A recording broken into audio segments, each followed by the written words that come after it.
Welcome to Straight Outta Health IT. Getting into health tech is rough, but here's an unfiltered dialogue of healthcare leaders and influencers covering a wide variety of issues affecting healthcare and the health tech industry. And now your host, Christopher Cunny. Hello, everyone. Welcome back to another episode of Straight Outta Health IT. I am Christopher Cunny, your host, and today we are recording this episode at the Vive 2024 conference in Los Angeles, California. I am so excited today to have as a guest a very good friend and colleague of mine who is an entrepreneur and a clinician. And we're going to have an interesting conversation talking about a wide variety of topics today. So without further ado, let me introduce you to Nicole Denham. Nicole is one of the founding partners of COR Consultants, a women-owned small business, which was established in 2014 by two very passionate nurses. She earned her bachelor's degree in nursing from Georgia State University and went on to complete her master's degree in healthcare administration from Pennsylvania State University. And before venturing into entrepreneurship, Nicole played a very pivotal role in the evolution of a Metro Atlanta-based hospital, contributing to its growth into one of Georgia's largest heart centers. In an ever-evolving landscape for healthcare, Nicole champions for the dismantling of silos and emphasizes the power of collaboration as providers and vendors continue to scale up. And she recognizes the increased importance of finding synergies. Under the banner of clinical optimization, COR Consultants evaluates clinical processes, products, and services for various healthcare entities. With a decade of tenure in consultancy, Nicole has also been a trusted advisor and partner to healthcare leaders across the nation, helping them to realize their vision for the future. She brings an extensive expertise in strategic planning, operational support, and training. And finally, Nicole serves as a board member and programs chair for the Georgia chapter of the American College of Healthcare Executives and holds the esteemed title of Fellow of ACHE. While Nicole is very deeply passionate about her role as a healthcare change agent, she also treasures her role as a wife, mother, above all else.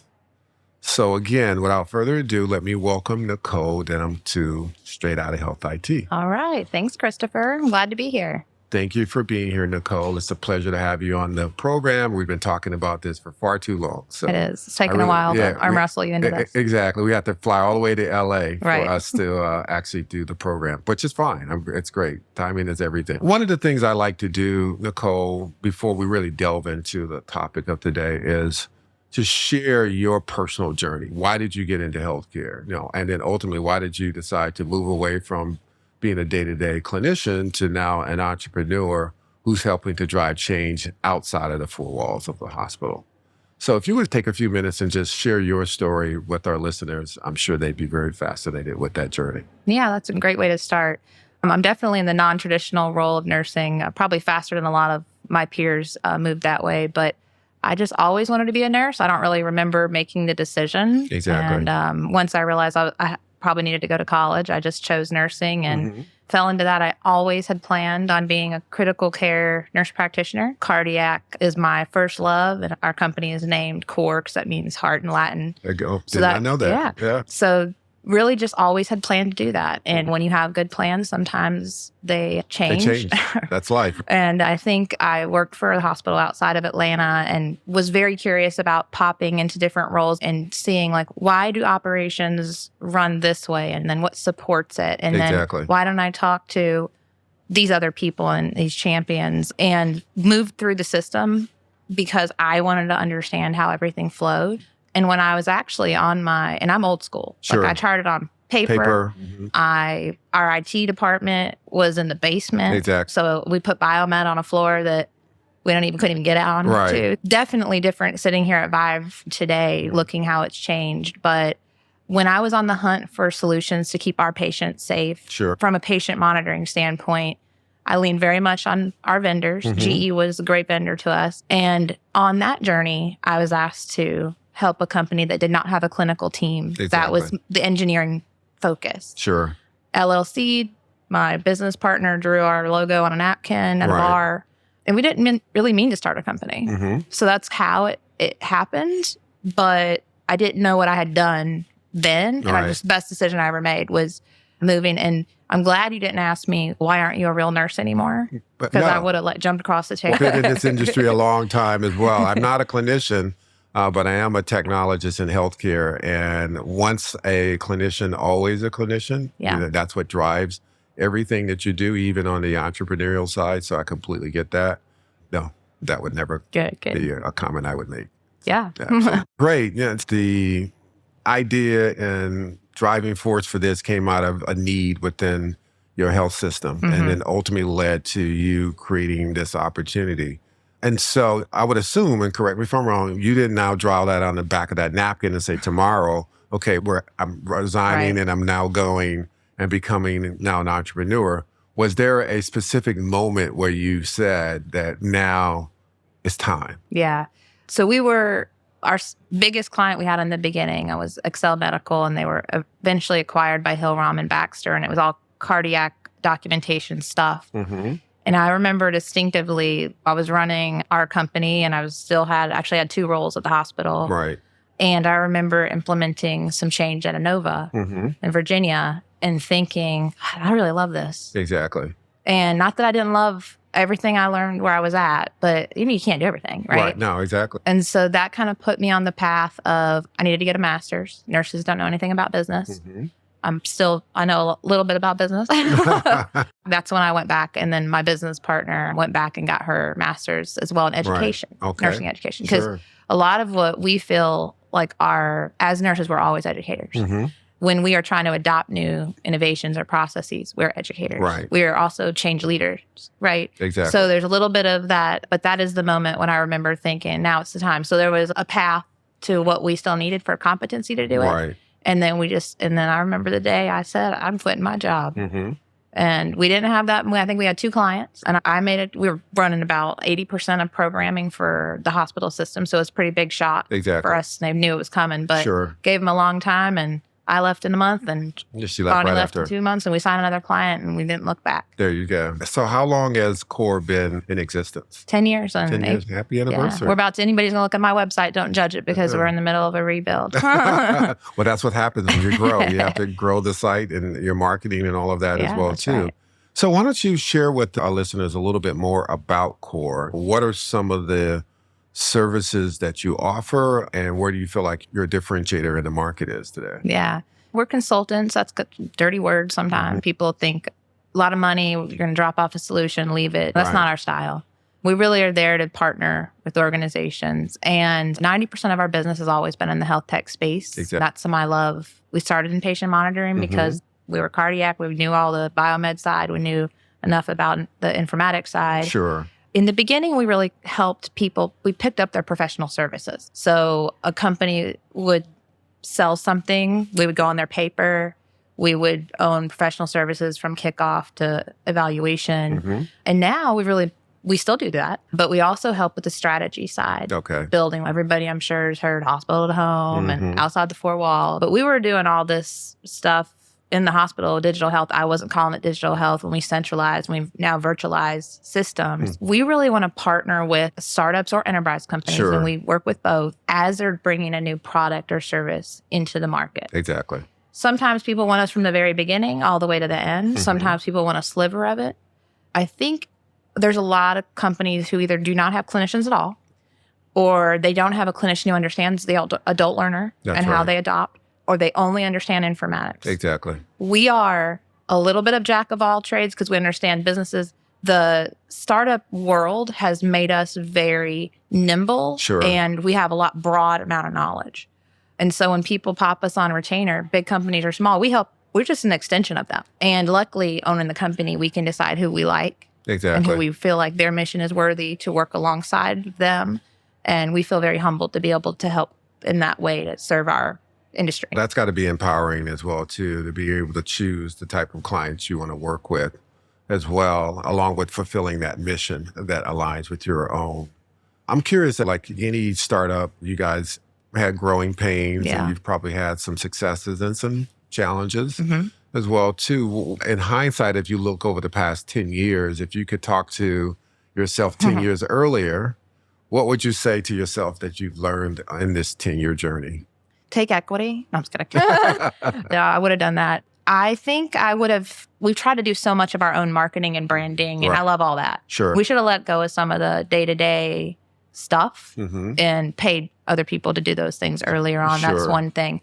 The other thing is that we would have we're at the point now where I feel like I can sit with anybody at the table, and I don't feel like it's imposters. Exactly. So this is what we do. We're not Deloitte. And we're not some big company like that. However, we have something to bring to the table. I think so. If I could have went back in time and said, take risks. Sure. You're not necessarily the smartest one in the room. You don't ever want to be the smartest one in the room. You want to be their partner. And I think it's not that I've ever shied away from that. I just think as I've grown as a person, and I think Bonnie would also agree with this, that business wasn't our first expertise, but we do. But you learned it along the way. Right. So I would have taken risks faster. Sure. We did it. And then with that, just keeping my network really diverse has been important to me. Diverse across the industry, diverse in every way you can think of, because I learn a lot from my peers, even if we're not doing the same thing. Absolutely. Now, and that being said, are these some of the same common mistakes you're seeing with some of your customers, or what are some of those common mistakes you're also seeing as you face them? Yeah. So I think with the startup space, there's like a whole bunch of capital to give. Right.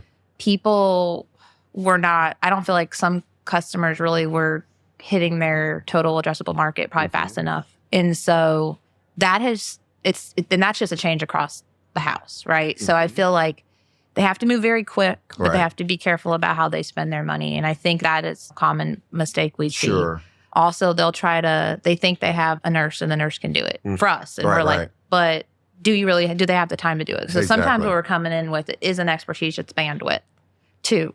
So those are a few of I wouldn't say lessons, but I think it slows progression. The process down. Yeah. Thank you for those responses. I'm curious though, you talked a little bit about the company, but who's your ideal customer demographic? Who do you go after?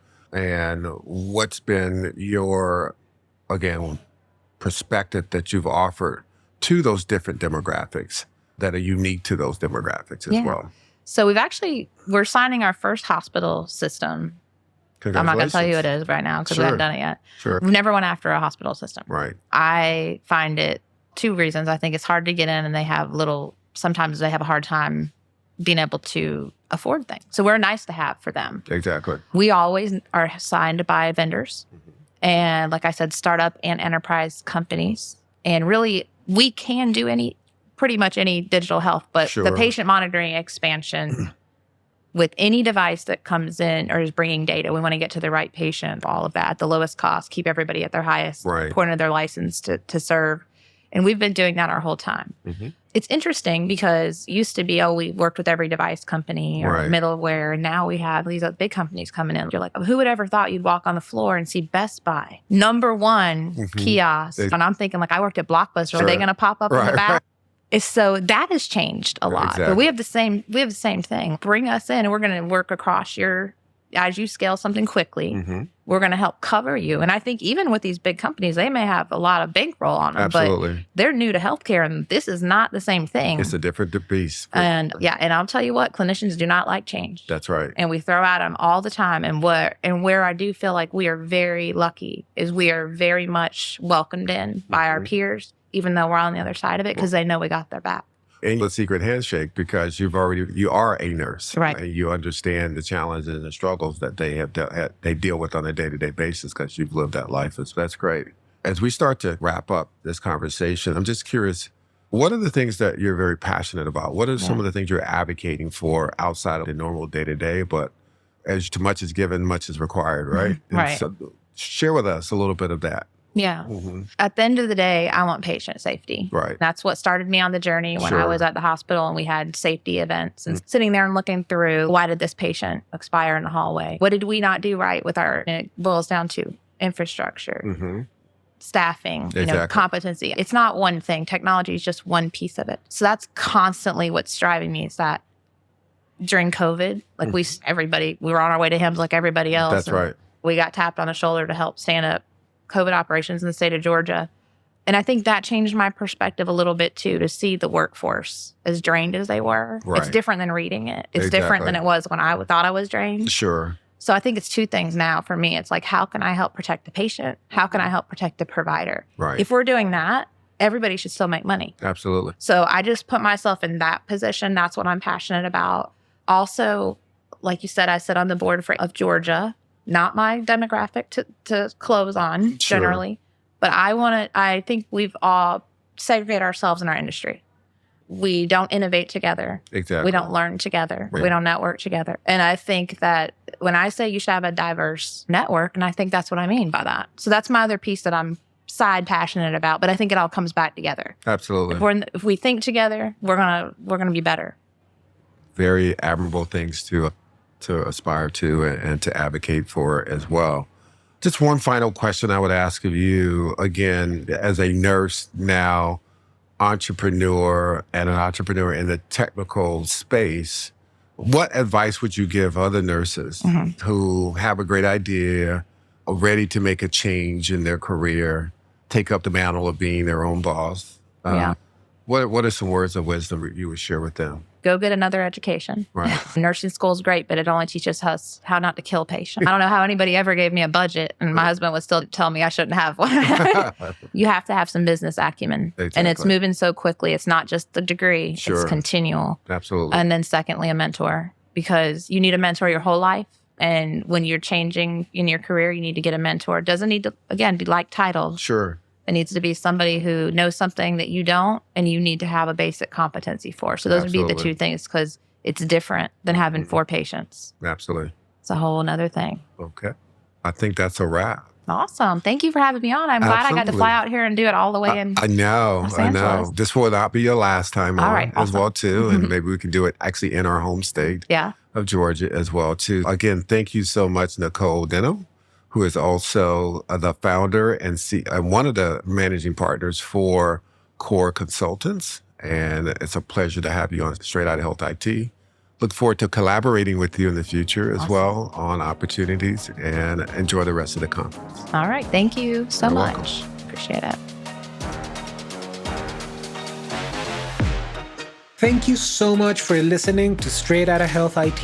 We hope you enjoyed today's guest. For more unfiltered dialogue of healthcare leaders and influencers, be sure to tune in next week. For the show notes, transcripts, and resources, please visit Apple Podcasts, Spotify, or your favorite streaming platform.